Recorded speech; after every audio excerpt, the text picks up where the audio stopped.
Glenn Loury here. This is the Glenn Show. Glenn and John, we're the black guys at bloggingheads.tv.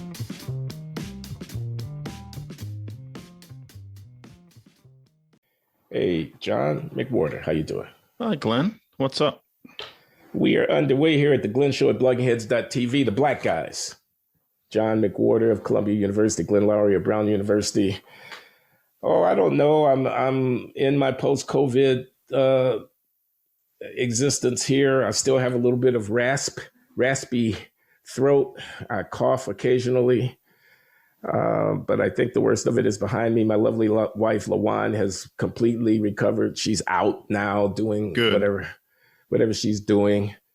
But she's back to her pretty much normal, cheerful, beautiful self. I continue to labor with a little bit of respiratory stuff, but I think the worst is behind us. So that's my report on the health front. Other than that, I mean, I don't know. The world continues on, critical race theory, et cetera. Here's a question I have for you, John. And by the way, I just want the audience to know John and I are going to talk for a while in general, and then we're going to turn our attention to the April question submitted by subscribers at patreon.com/Glenn Show, who every month get the chance to ask us some questions. So we're gonna do a 2-in-1 here, talk for a bit and then answer questions for a bit and call it a day. But you and I want to talk about critical race theory in the schools. It's everywhere. Paul Rossi, Grace Church Academy private school in New York City, Manhattan. It's become something of a figure for his public report about inner workings of the administration of the school where he used to be a teacher. I gather he's no longer teaching there, has been asked not to set foot on the premises without prior consultation with the authorities. It engendered a fierce backlash to his public letter that Barry Weiss promoted, where he says, in effect, it's way too woke over here. We need some fresh air. We need to give these kids a better kind of educational experience than we're giving them around these fundamental moral and political questions having to do with race. And he's just one of many. He reports what we know, which is that a lot of people out there are chafing at the bit with respect to the mania around anti-racism that has influenced their institutions, especially educational institutions, but they are afraid to speak out. He has spoken out. And we thought we might, you thought we might talk about that a little bit now. So I'm opening up the conversation, critical race theory and American education, especially elite K-12 education. We need more Paul Rossi because, frankly, the only way that we can keep the elect, as I call them, from permeating our institutions to a poisonous degree is by letting them know that calling you names on Twitter is not going to make you back down. Paul is a beginning because he's just one person, but from what he says, and I believe him, there are many other teachers that he was working alongside who feel the same way, and a great deal, many more students and parents. And not everybody's up for being mauled. I completely understand that, but there needs to be more of him because it's the only way that these things are going to change. And what I find especially chilling about these sorts of things is that when somebody complains, when we get these things like the Dalton letter or this, or frankly, what you and I are now seeing, it's at the point, Glenn, where now for me, it's like 5 or 6 a day. I feel bad because I can no longer even begin to answer everybody. There are people who probably think I'm kind of a cold fish because they write me these passionate accounts and I'm sitting there thinking I have papers to grade and I get it. But, these people are, from what they say, you realize that the schools never defend themselves. The schools simply excommunicate and that's it. There's never any attempt at any kind of substantial explanation of, for example, saying in our history class, all we teach is this. We have not turned education upside down. We just say a few things like this, and basically it's the way it was 2 years ago or something like that. It's just that, nope, you shut up, out. or these accusations are absurd. For example, the response from the president at Smith after Jody Shaw's clear accusations. Never anything in any particular detail. They don't feel the need to defend themselves. That's what's scary. I don't think it's that they're hiding anything. I don't think they're consciously thinking, I can't defend this, so I'm not going to try. They don't even feel the need. That's how much power they've got at this point. They know that they don't need to go to the trouble of defending themselves and exposing themselves to more argument. I don't know if they realize that the arguments could be destructive to their very ideas, but they don't even need to bother. That's a serious thing in this society. So we need more Pauls. We need people like this to realize that they really can't keep doing what they're doing without either explanation, or given that they would fail in that, without bending and going back to being part of a genuinely intellectual and artistic and moral society.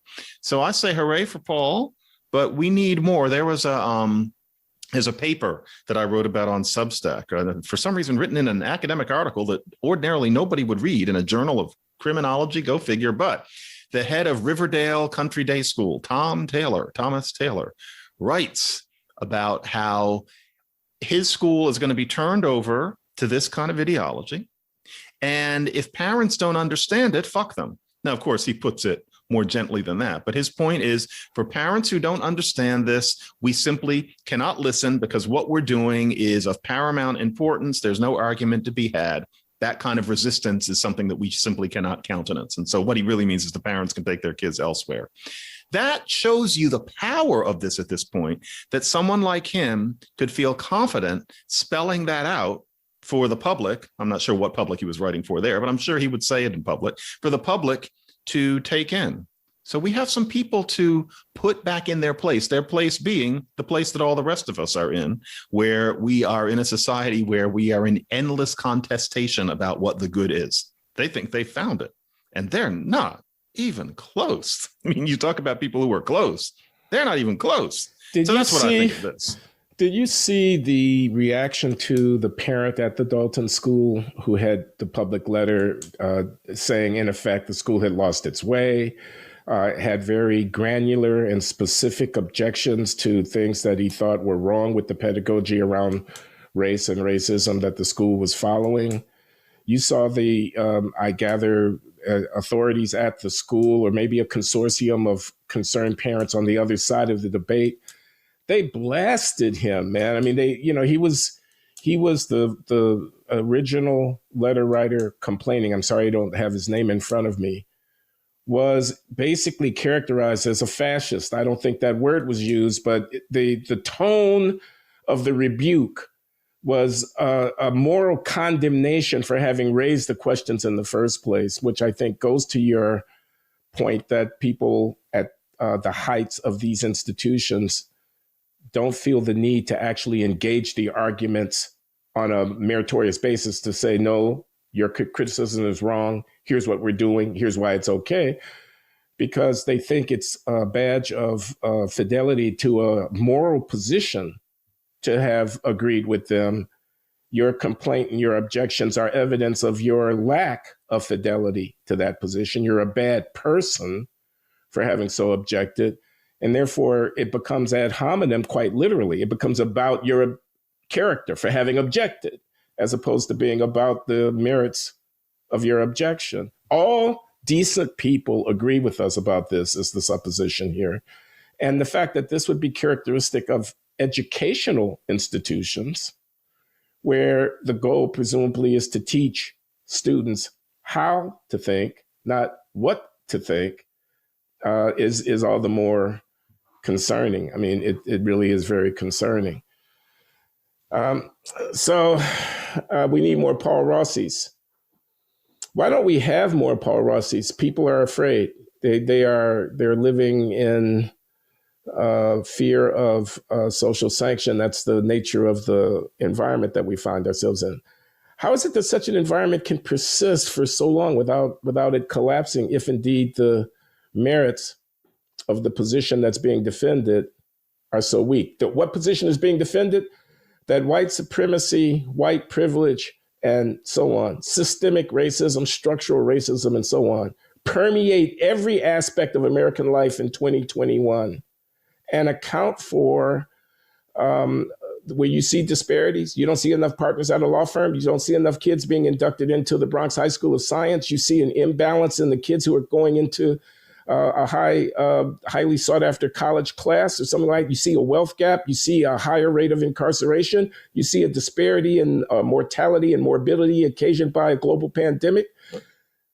Every such instance of racial inequality has its root in structures of domination, of failure to credit the value of the Black body, of a perception of Black people as being less than fully human, of a reenactment of centuries-old American structures elaborated initially in order to facilitate and justify an institution of chattel slavery. We've not really made any progress. If the senator from South Carolina who happens to be Black and who gives a response to the president's joint session of Congress speech and utters the words, America is not a racist society. And if the sitting vice president, under pressure of question, responds to a question by affirming that America is not a racist society, then those people themselves have acted in immoral ways. They are contemptible for daring to assert that this is the thing against which the Paul Rossies of the world are pushing. I go on at length in order to make sure we know what we're talking about here.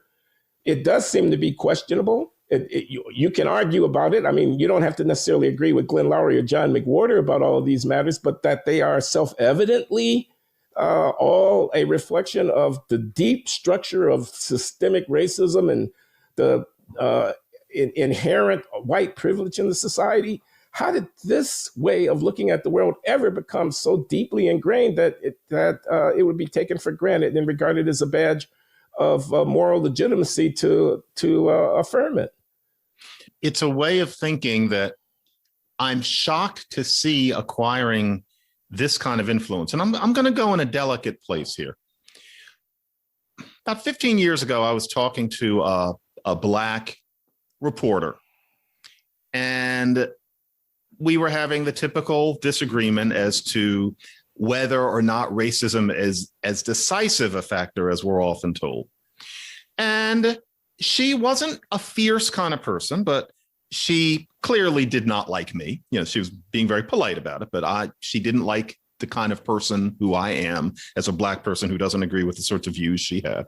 Very pacific kind of person. And so we were exchanging ideas without it getting nasty before we were recording. And she said, so for example, in my neighborhood, you can just see the racism. And what she was referring to is that in her neighborhood, which is largely a somewhat depressed neighborhood, there is an elite school that you have to take a serious test to get into. And so in that off neighborhood, you see white and South Asian and Asian kids streaming into the doors in a neighborhood that otherwise is full of Black and Latino kids. Now, she looks at that and she says, you can just see the racism. How come none of the kids from the neighborhood are going to that school? Who are all these kids from other neighborhoods going there instead? Now, I remember her saying that, and I remember thinking, okay, this is the problem. It was a little earlier in my development. It's probably like 2008. I thought a person like her sees something like that and is applying a rather stringent standard. And I was wrapping my head around it. And I was really thinking, is she right?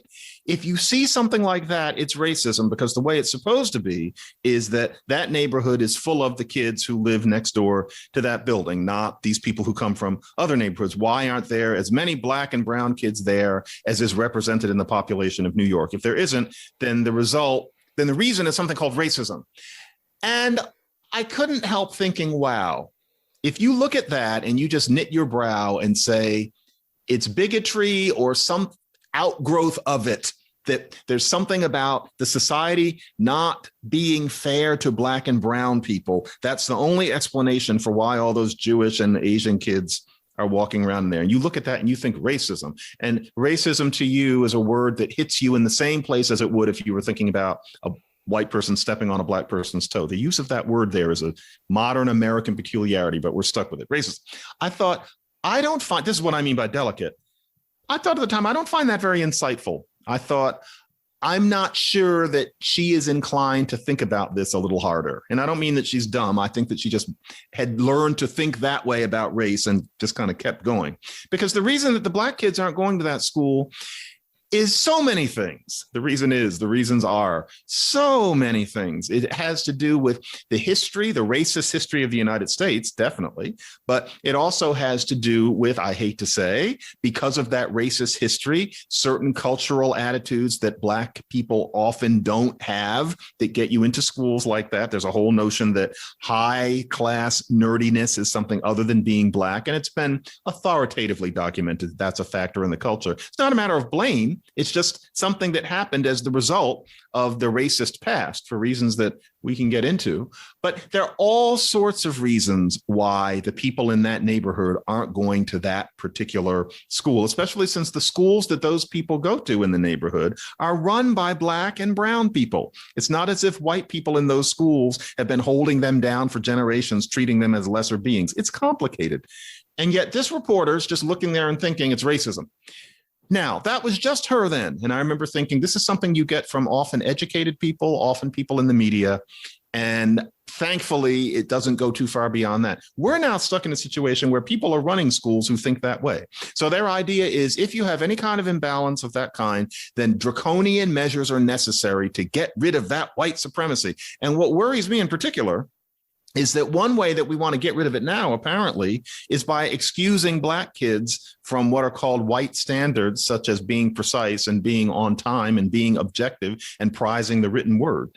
And I genuinely want to know, I'm done, genuinely want to know, to what extent are these supposed anti-racists actually teaching Black kids that they don't have to be on time, so to speak, in all of those ways? Is that something that's just being said to placate a certain kind of Black person who enjoys hearing it? Or are Black kids really being excused from getting the right answers? I don't have the answer to that question now. I know what these people say in their documents, but I'd be open to finding out that that never infects these curricula. But the gauntlet is upon them, because from their writings, I get the feeling that the way we're going to get rid of this racism is to make sure that Black kids don't have to try very hard. And I find that disgusting. And if they don't even feel the need to defend it, I find them disgusting. Yeah, I hear you. I think a couple of things. I don't know the answer to the question of why our educational institutions, K through 12, seem to be so susceptible to the influences of this way of thinking, this woke sensibility, this critical race theory informed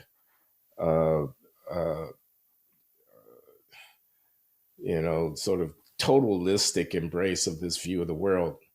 I would ask what's going on in schools of education and so forth, but I somehow feel that would be too pat if I were to just say there's a culture of wokeness in the ed schools or something like that. I would wonder about the extent to which people of color who work within these institutions, relatively young, professionally trained teachers, administrators, and so on, have themselves imbibed a way of looking at the world, which they then reflect in their presence within the institution. I was actually invited by a friend who's an educator to speak to a big charter school network that operates in a large American city, which has many, many dozens of principals of the schools that are active and associate or vice principals of these schools.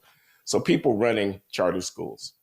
And we had a big webinar and we were talking about these things. And the pushback that I was getting from the presentation that I made was a very, very woke kind of outlook that was coming. And the outspoken people in the audience were all very well presented and articulate, relatively young people of color. These are principals and vice principals of a charter school in a charter school network that is making a big impact on education. But man, their way of looking at the world was exactly what you would have predicted about the worst case of obsession with race and unquestioning embrace of white supremacy, disregard for the value of Black life, of Black bodies, and so forth, as the barrier accounting for everything that was going on. And moreover, personal testimony. within the institution. I can't get ahead within this institution because of race. If I were white, I would be, treated, just the casual assertion to the silent complicity of the majority of the audience who were white. I'm looking at their faces on the screen. I can see who I'm talking to. They couldn't have possibly, I thought to myself, really agreed with all of the assertions that were being made. And yet the culture of the institution was such that a few angry, assertive African-American voices, as a Black woman, I'm here to tell you that sentence, as a person of color, I don't see too many people who look like me at the top of this kind of rhetoric, this kind of power move. Okay. So that could be, that could be a part of what's going on. We would need a much more granular and detailed analysis of the histories of particular institutions in order to verify it. But I speculate that that's some of what's going on. I want to, and I won't talk long, underscore an implication of what you just said, which is to the extent that people are prepared to impute to African Americans a different set of standards of expectation about about their acquiring mastery over reading, writing, and arithmetic, to the extent that they're prepared to accept that that is a kind of racism too, a soft bigotry of low expectations that is very debilitating. It has very substantial deleterious consequences for the kids who are in that charge. And another thing that I want to say, since I'm clearing my throat here, is if you fixate on the anecdote that you told, too many brown and yellow kids walking through the doors of an advanced school that happens to be located in a neighborhood of mostly Black kids. If you keep fixating on the race of the achievers, I mean, the presumption is that somehow their achievement is illegitimate, that somehow to the extent that your exclusion is said to be not because of your effectiveness and your performance, but because of your race and because of bias, the unspoken but tacit concomitant claim there is that the success of the people who are walking through the door is somehow illegitimate. Now, where have we heard this before? Too many Jews in the banking industry. You want to talk about a wealth gap? What about the Jewish, non-Jewish wealth gap? It would be humongous if you were actually going to take a look at it. The success of the Asians is somehow not a reflection of their cultivated acquisition of performative skills and mastery of their discipline, of the extent to which they have worked hard at investing in something, but rather it's supposed to be what? What is it? Is it a model minority favoritism? Is it that they are the beneficiaries of a certain kind of spillover white privilege? Is that really the way that you want to talk about 5, soon to be 6, soon to be 8 or 10% of the American population going forward 30 or 40 years? So racism has here's my bottom line. Racism has many, many faces. It has many dimensions. Resentment and envy of a group's success who happen to be identifiable in terms of race, Jews, Asians, is racism.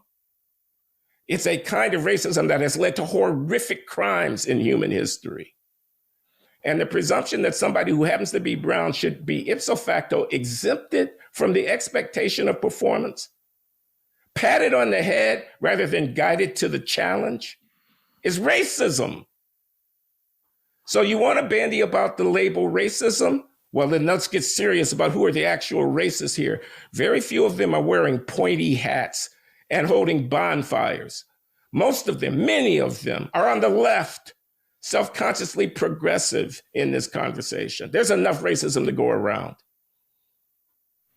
And we're supposed to say that for Black people, it's different.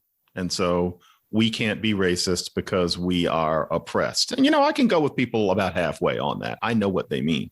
But there is some just outright tribalism, dismissive tribalism going on here in the idea that how dare those Asians? And it spills over into notions that the Asians are somehow overly self-regarding, that they think they're so great in taking over these institutions. They think of themselves as having a privilege, as former New York City Schools Chancellor Richard Carranza put it. he said, and he said it orally in passing, but I think it therefore represented his true belief.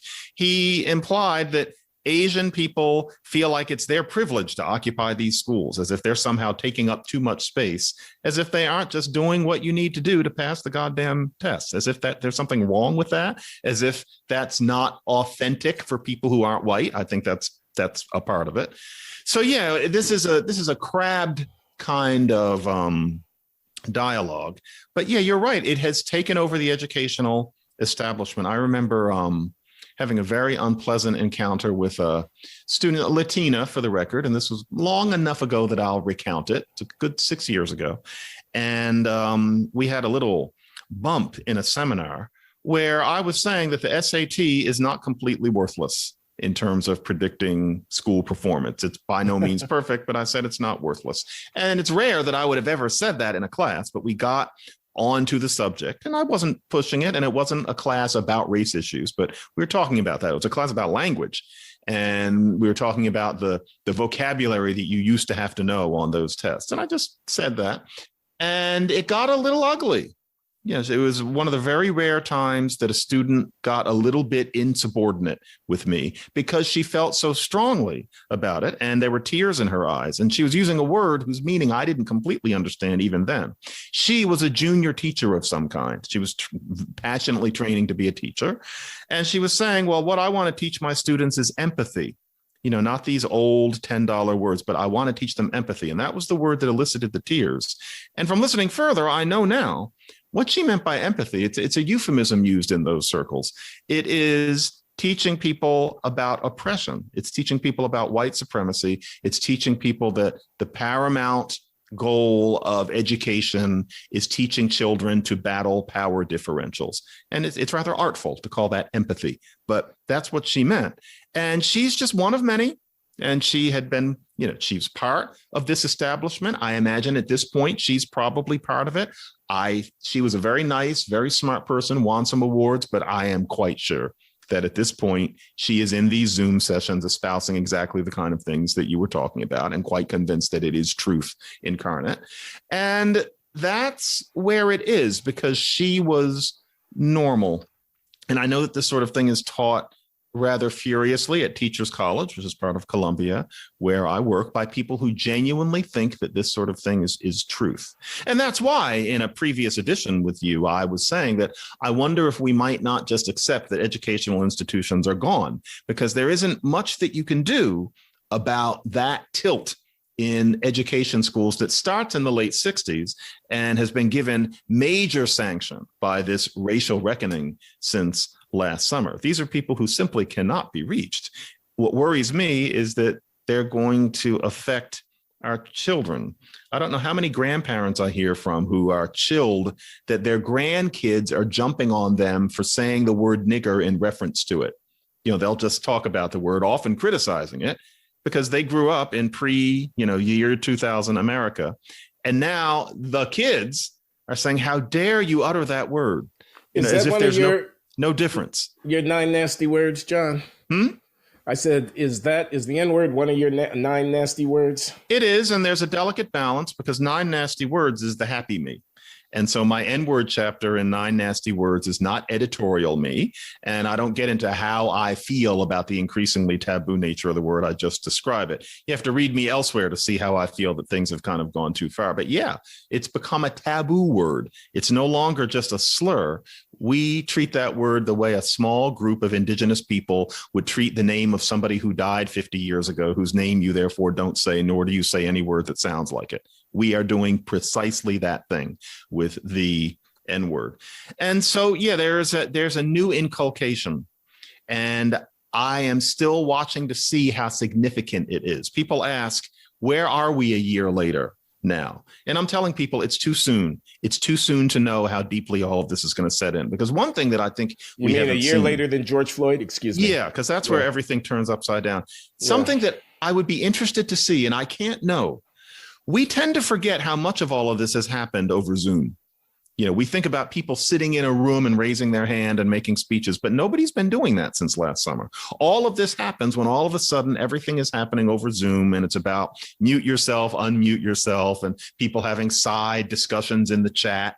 That's not the way these things would be in a room. And I'm beginning to suspect that a lot of this barbarity is happening because you can get more nonsense by in a Zoom session than maybe you could in a room full of people breathing and smelling each other and not able to have a chat on the side that everybody can see, but just having to do something more like what Quakers call consensus.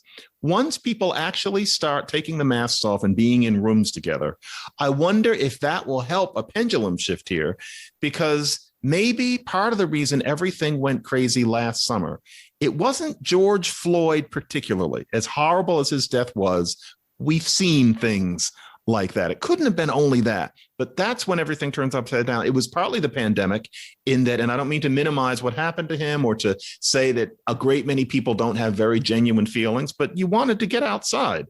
We had all been stuck for 2 months inside. Those protests were a great way to have an excuse to go out and be with other people. And I completely sympathize with all of that. I'm sure that was part of it. But also then after that, all of a sudden, all these people are getting fired for nothing. All of a sudden, this crazy ed school rhetoric is everywhere. All of a sudden, Robin DiAngelo's book, which wasn't any big deal until then, is being treated as, like something from St. Peter. All of that happened very quickly, like to be the junior historian. It was June 2020 that suddenly it was, what the fuck is this? That's where everything changed. And I get the feeling part of it was because they were doing what we're doing right now. I think a lot of it was because of what Zoom is like. I'd like to see if that was the case. That's such an interesting hypothesis. This is a sociolinguistic or some other kind of research project here that you're talking about. Somebody should be thinking about how to design the right kind of experiment to test the hypothesis. Do you know Irving Goffman, the great late great sociologist? So A Presentation of Self in Everyday Life is the book that I'm thinking of, because this idea that the dynamic interaction between persons will be affected by subtle aspects of the interaction, such as are possible with face-to-face confrontation, presentation, and so on, where you're worried about managing the definition of the situation and the perception that you're giving off with the other, and where the cues are not only verbal, but they are, facial expression, body language, pauses between responses and things of this kind. And they are very particular to the medium. So if I'm in face-to-face meeting with someone, it's a very different thing, presumably, than if I'm in a video conference with somebody, or if I'm writing back and forth to them by email or text or something like that. And the idea that could have large political implications by affecting the evolution of consensus around different narrative interpretations of the events that are taking place. It's a very interesting sociolinguistic hypothesis. So I hope that there are young people out there who are eager to write a good, important dissertation, or whatever, who are listening and are stimulated, because I'm certainly stimulated, but I'm not young. Where the question, I'm beginning not to be. The question is, why did the racial reckoning happen in June of 2020, with the hypothesis being that George Floyd was nowhere near all of the answer? And maybe he was, but I suspect not. And here we are. Is it May?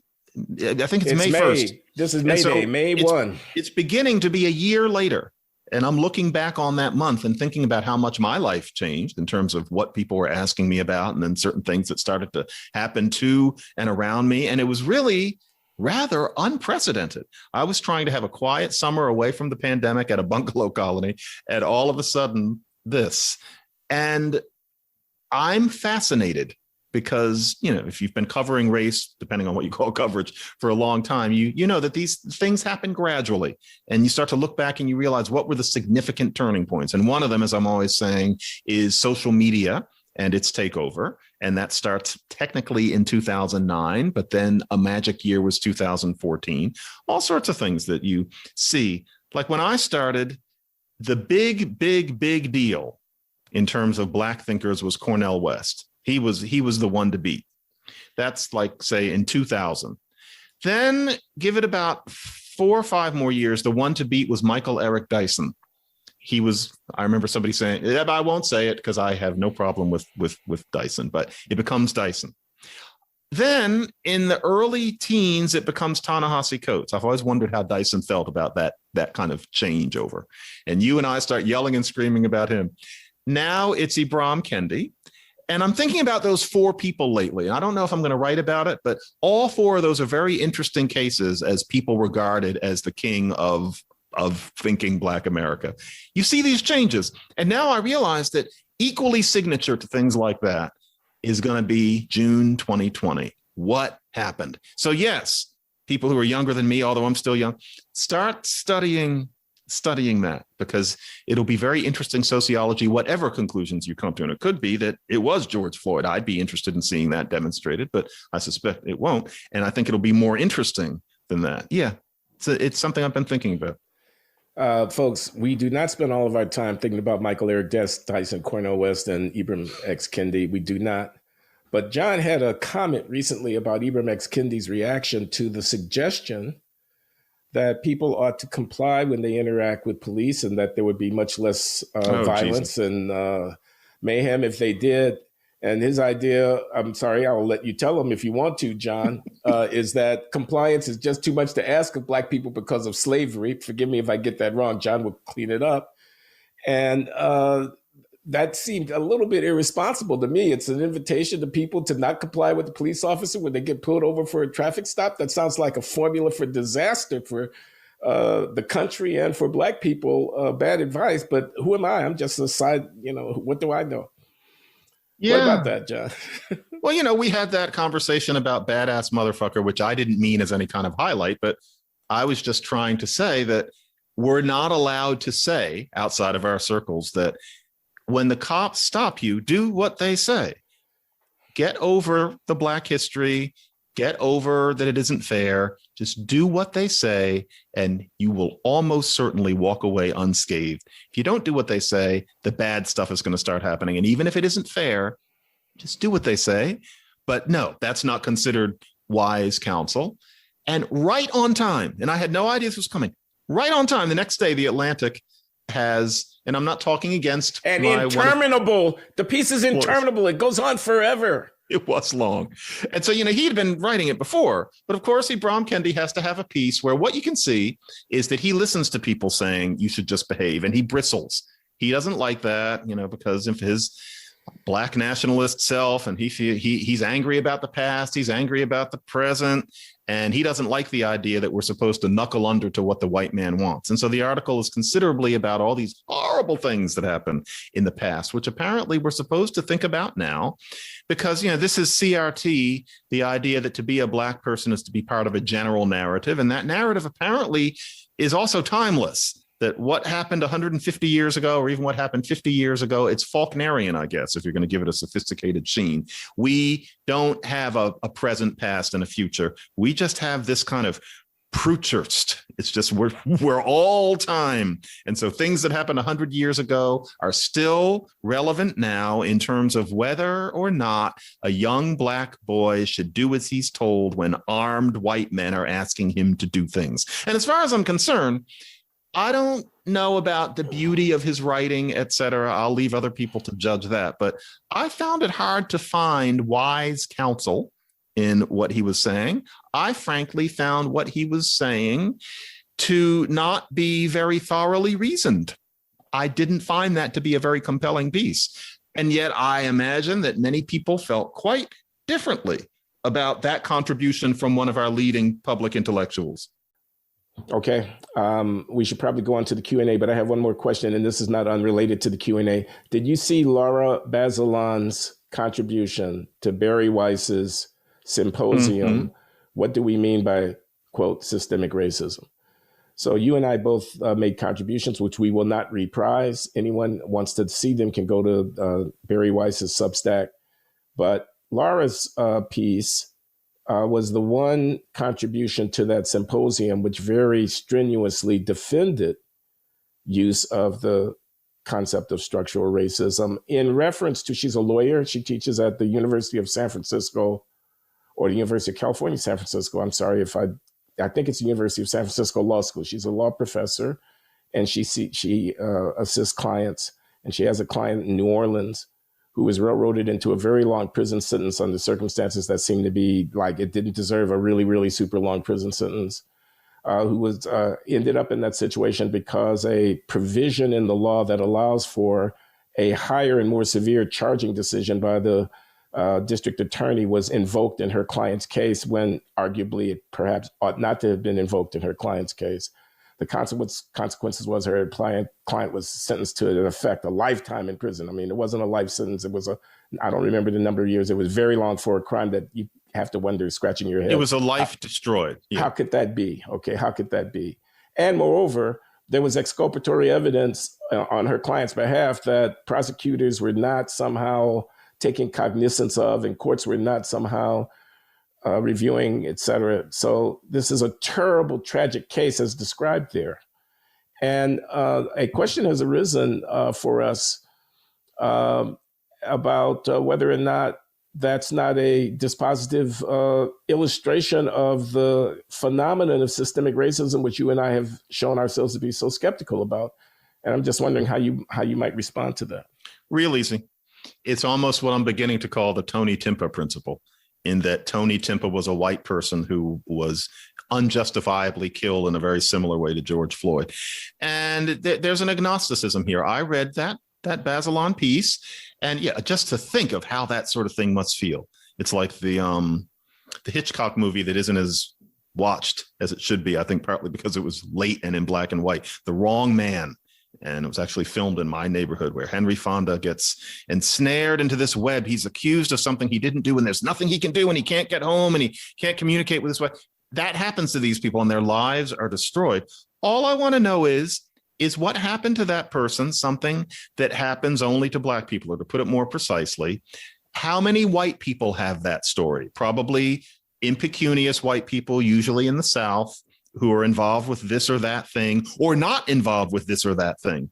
Is that something that happens so disproportionately to black people that we can identify it as systemic racism? And if the answer to that question is yes, then I say, yeah, I don't deny that systemic racism exists or is a valid concept at all, but I just don't like the way it's applied willy-nilly to any discrepancy between white and black. So I read the Bazelon piece, and I just thought I need this to be longer, because she's just assuming that this is racism because she's talking about a black man. And I was thinking metaphorically, what about Tony Timpa? What about Billy Ray something? Are there so few white versions of this that it's not even worth talking about? What are the numbers? Without the numbers, I didn't find that to be a valid argument, but that doesn't mean that I could not be presented with them. Okay, I think that's to be determined. We don't know enough yet to make a fast judgment. One thing's for sure, there are injustices in the world. They don't have to be systemically racist injustices. Those injustices befall people. Sometimes those people are black, sometimes those people are white. The burden, and I agree with this, and it's consonant with my own comment in that symposium, the burden is on the person who brings the charge of systemic racism to be more explicit about exactly what the causal dynamics and their racial dimension are. Usually there's a shadowy and unspecified kind of presumption that there's racist motive behind the law that wouldn't have happened if they hadn't been black. That's a really hard one to pin down, because, you don't live in the alternative universe where, if you're the city of New Orleans, I will bet you 92% of the, violent crime cases involve black perpetrators. It's the city of New Orleans, after all. So that bar and that prosecutorial office may not have as many white cases to put alongside to see whether or not there's a difference. The invocation of systemic racism to some degree draws on our intuitions about the nature of race in the society, and to the extent that those are skeptical of the blanket supposition of racism everywhere, we are going to require more evidence before we can affirm them. Yeah. I paraphrase you correct. Okay, so we're going to shift over to the Q&A now, or Okay. we're already kind of in the Q&A. Kevin Weiss asked, what are your thoughts on Camille Foster's racial abolitionism? It does not seem that you guys are on board. Can you steel man racial abolitionism and then lay out your case against it? I have become increasingly convinced by Camille's case. This is Kevin Weiss. And James Velitis asked us related question. What prevents you from joining Camille Foster in completely rejecting race? Just to clarify, what is meant by racial abolitionism is that Camille Foster, a quote, black man, close quote, in terms of what you think when you saw him, refuses to call himself a black man or to think of himself as, quote unquote, a black man, and abjures the very idea that we're going to see each other in these racial terms. He's for abolishing the categories of race altogether. What do we think about that? It makes me feel very small, and I've talked to Camille about this. Formally, he's right. However, you have to choose what hill you're going to die on. And if I were going to decide to let go of these antediluvian categorizations, I would be very smart, but it would so offend so many people that I couldn't make my voice heard about anything else. And I only have the world that I live in to deal with. And I would like to be heard. And so, I learned early on that although to me, the existence of racism itself is so obvious that I don't want to waste time talking about it. I want to talk about how you can get past it. I learned that most of an audience about race issues, including whites, needs to hear that you know what racism is. And a corollary of that is that they won't hear me if I say I'm probably 50% white, and these are the categories that were imposed upon us by segregationists and by Jefferson Davis and by Thomas Jefferson, and we must get past it and look at our light-skinned children. I fully get it, but no, I'm also pragmatic. You have to choose your battles. When I'm dealing with many European people, I find it interesting. Because of my academic work, most of my academic life takes place in Europe or with Europeans. And they see me as more American than as Black. And I always find that interesting. It's like, America could be like that, if you kind of fiddle with the dials and switches, but it isn't. But, here I am in Germany, and yes, people know that I am Black, but to them, more specifically, in terms of everything about me, what's different is that I'm from the United States. But, even when I say that, there's a certain kind of Black person here who's howling. Just, he doesn't know what they really think of him. He's a nigger there too. They're wrong, but those are the sorts of feelings that we're dealing with. And so when I'm here, which is, 99% of the time, I can't be that advanced. And I completely respect Camille in doing what he's doing. But if I walk around doing kind of the Ward Connerly and saying, well, technically, I'm just me, I'm not Black, I lose so many people that it wouldn't be worth my saying much of anything at all. And no, that's not about money and speaking fees and things like that. It's just that I wouldn't be heard, and I would like to be heard because I think somebody needs to say the sorts of things that I say. So Camille is too smart for me and too brave. But then again, I would say, and I assume, Camille, you may be watching me say this, you may be willing to not be heard by more people than I am. I can't die on that hill. That is my answer to that question. Okay, let me respond. I'm going to respond in a similar spirit. It's not so much a pragmatic judgment, though, that I would issue here. I think we need to understand conceptually what we're dealing with when we're talking about race. I agree with Camille's instinct, which is, come on, we're deep down just human beings here. The genetic difference between African descended and European descended populations is very, very, very small. Why should I understand myself in the 21st century in terms of a historical narrative that emphasizes only a part of my racial ancestry, since African Americans are descended from European as well as from African ancestors? Don't I just contribute to the entire irrational fixation on race by embracing the category for my own self-description or allowing others to interact with me in that way? I mean, I see the instinct. It's a little bit like the argument that I associate with Barbara Fields and Karen Fields in their nice book called Racecraft, where they say there's no such thing as witches, right? I mean, we know that that's a fantasy. Then we don't burn people at the stake for being witches. There are no witches. I mean, we understand that. We understand that that's a delusion. Well, isn't race the same thing? There are no races in any deep biological sense, and yet we reify these categories. So I think that's true as far as it goes, but it doesn't go far enough when talking about race, because I want to think in the first instance about race as a language of social signification. But there are marks on people's bodies.